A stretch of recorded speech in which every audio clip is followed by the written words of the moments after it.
Right, okay. Doctor अजीज खान, इतना बढ़िया बयान दिया संघ प्रमुख ने, भाईचारे का संदेश दिया, और कल से मैं देख रहा हूं लगातार उनकी ट्रोलिंग हो रही है, तरह तरह को उनको हर तरह से उनको क्रिटिसाइज किया जा रहा है, उनकी आलोचना की जा रही है। आपको भी स्वागत करना चाहिए इस बयान का, डॉक्टर खान। देखिए मानक जी, ऐसा है कि अभी मोहन भागवत जी ने जो स्टेटमेंट दिया है, इसमें कोई दो राय नहीं कि बहुत बेहतरीन स्टेटमेंट है, और इससे पहले भी स्टेटमेंट दिया है, आज कोई नया नहीं दिया है। मैं कुछ कोट करना चाहूंगा। जनवरी 18 में तो उन्होंने कहा था कि मुस्लिम से देश छोड़ने के कहने वाले हिंदू नहीं हो सकते हैं। उन्होंने सितंबर 18 में एक 3 दिवसीय लेक्चर सीरीज में उन्होंने कहा था कि मुसलमानों के बिना हिंदुत्व की परिकल्पना ही अधूरी है। अब देखिए कितना बड़ा स्टेटमेंट रहा। उसके बाद इन्होंने तमाम बातें और कही कि सभी भारतीयों का डीएनए एक है, और अफगानिस्तान से लेकर श्रीलंका तक के सारे साथियों का डीएनए।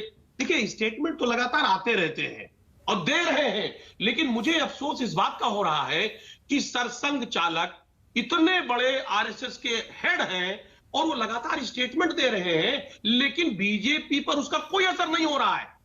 कहीं ना कहीं मुझे ऐसा लगता है कि शायद जब मोहन भागवत जी स्टेटमेंट देते हैं तो बीजेपी उसका रिएक्शन बीजेपी के अंदर उल्टा होता है। क्योंकि मैं देख रहा हूं कि उन्होंने जब स्टेटमेंट दिया है तो आप देखिए बीजेपी ने उसको दूसरे एंगल से लिया है। आप देखिए उन्होंने कहा था कि डीएनए, सभी का डीएनए एक है, हिंदू और मुसलमान का, इनके पूर्वज एक है।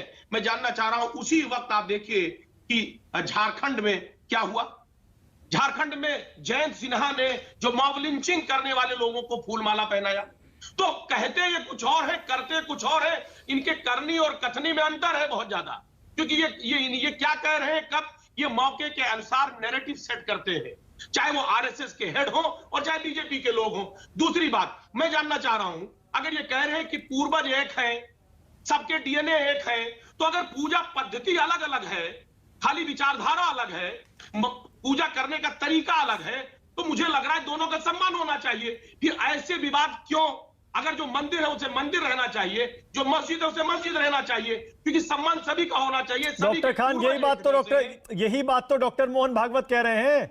उन्होंने कहा कुछ आस्था के केंद्र हो सकते हैं, हर मस्जिद में शिवलिंग क्यों ढूंढना है? बहुत आप खुद जानते हैं आरएसएस के प्रमुख एक बहुत बड़ा ओहदा होता है, आपको पता ही है। देखिए मानक जी, यही तो मैं कहना चाहता हूं। फिर विवाद क्यों? फिर मुझे लग रहा है ज्ञानवापी का विवाद भी नहीं होना चाहिए, बाकी दूसरे मुद्दों को नहीं उठाना। नहीं, ज्ञानवापी तो बता तो रहे, कुछ आस्था के केंद्र है ना, अभी शलभ ने बताया, उसमें काशी मथुरा आता है। सर मैं आ रहा हूं। जब पूर्वज एक रहे तो केवल आस्था ही अलग है, जब आस्था अलग अलग है, पूजा पद्धति तो बदली है। अगर वाकई में कौमी इत्तेहाद की बात की जा रही है तो मुझे लग रहा है आपस में मिलजुल कर रहना चाहिए, और जो बेसिक समस्याएं हैं, इस मुल्क की बड़ी बड़ी समस्याएं हैं, उस पर चर्चा होनी चाहिए। आप देखिए बड़ी बड़ी समस्याएं हैं। आप देखिए लखनऊ में ग्राउंड ब्रेकिंग सेरेमनी हुआ, आपसे देखिए तमाम सपने दिखाए गए, इससे पहले भी सपने दिखाए गए। डॉक्टर खान, मुझे लग रहा है उन सपनों को हकीकत करने की जरूरत है। उन मुद्दों पर भी हम चर्चा करते हैं, अक्सर बहस करते हैं, लेकिन मैं ये पूछ रहा हूं आपका कहना क्या है?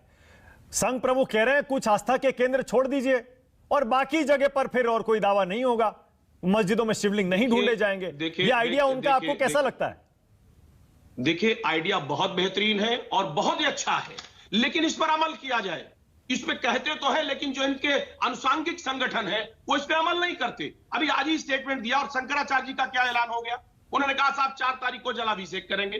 अलग अलग संगठन के अलग अलग दावे हो गए, तो वो कौमी इत्तेहाद दूसरे संगठन कहां चाह रहे हैं? जो बीजेपी द्वारा स्पॉन्सर्ड संगठन है वो इस बात को कहां एडमिट कर रहे हैं?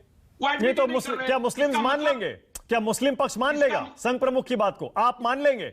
वो ये कह रहे हैं कुछ आस्था के केंद्र हैं, क्या उसे छोड़ देगा मुस्लिम पक्ष? बताइए सर। मैं कह रहा हूं, जब हमने कहा हर शख्स की आस्था है, खुद कह दिया कि हिंदू की अलग आस्था है, मुस्लिम की अलग आस्था है, तो जब आस्थाओं पे बात चल रही है, पूर्वज एक जैसे हैं, तो फिर उसमें क्लेम का कोई मतलब नहीं बनता है।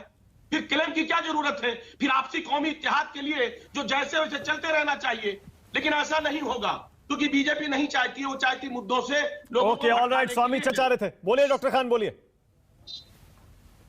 देखिए मानक जी, जो आज शासन सत्ता में बैठे हैं जो लोग, उनकी जिम्मेदारी है कि जो संविधान है उसकी रक्षा करें। वर्षिप एक्ट 91 जो आया वो संविधान का एक अहम हिस्सा है। आज प्रधानमंत्री की जिम्मेदारी है कि उसकी रक्षा करनी चाहिए। उनको प्रधानमंत्री जी को आगे आना चाहिए और उनको ये बयान देना चाहिए कि हम संविधान की रक्षा करेंगे। इस तरीके के जो करतूत हो रहे हैं, इस तरीके के जो एक्टिविटीज हो रहे हैं, अलग अलग लोग कहीं ना कहीं याचिका दायर कर रहे हैं, नहीं होना चाहिए। इसमें प्रधानमंत्री जी का दखल होना चाहिए।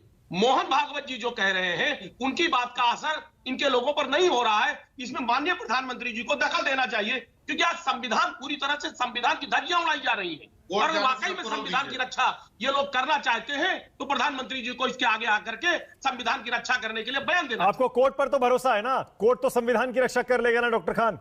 नहीं, संविधान की कोर्ट रक्षा एक अलग कहां पार्ट करने है में? और माननीय प्रधानमंत्री जी का स्टेटमेंट एक अलग पार्ट है। हम कोर्ट का स्वामी पूरा आदर चक्रपाणी करते कुछ हैं।